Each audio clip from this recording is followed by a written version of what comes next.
For centuries, it was assumed that the fall of the Roman Empire marked the end of antiquity. However, in a corner of the Greek Peloponnese, a community followed a different path that defies this narrative. A recent genetic study reveals that this region has maintained remarkable cultural and biological continuity over the centuries.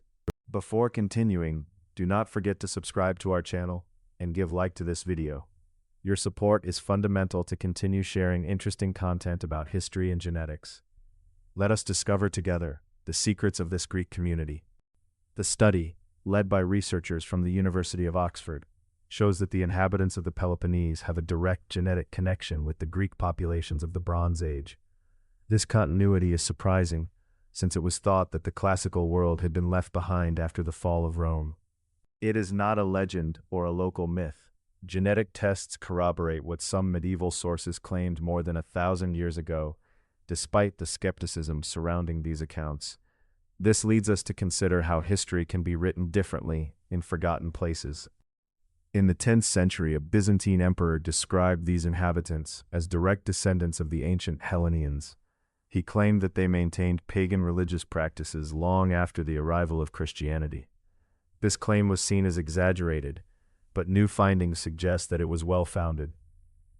Genetic research indicates that male lineages in this region show little influence from the migrations that transformed Greece between the 6th and 8th centuries. Despite demographic changes in the rest of the country, this community remained relatively isolated. The geography of the area, with its mountainous terrain and difficult to access, has been a key factor in this preservation. This enclave, not attractive to invaders, allowed its inhabitants to survive times of crisis and demographic collapse. The results of the study are clear.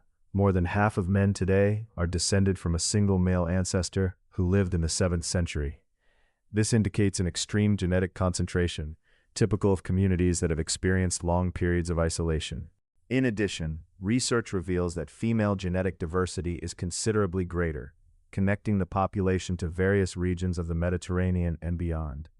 This phenomenon reflects a patriarchal social organization where men remain and women come from outside. Although many families have claimed to descend from Byzantine nobles, genetic analyses point to very old local lineages. This leads us to question how identity is built in fragmented societies throughout history. The findings suggest that this population is a genetic island on land, which challenges the idea that the transition from antiquity to the Middle Ages was a homogeneous process. This unique case invites us to rethink European history and its complexity. The research opens new doors for future analyses of ancient DNA that could confirm this continuity. This corner of southern Greece could become a clear example of human persistence throughout history, showing that sometimes history advances in silence.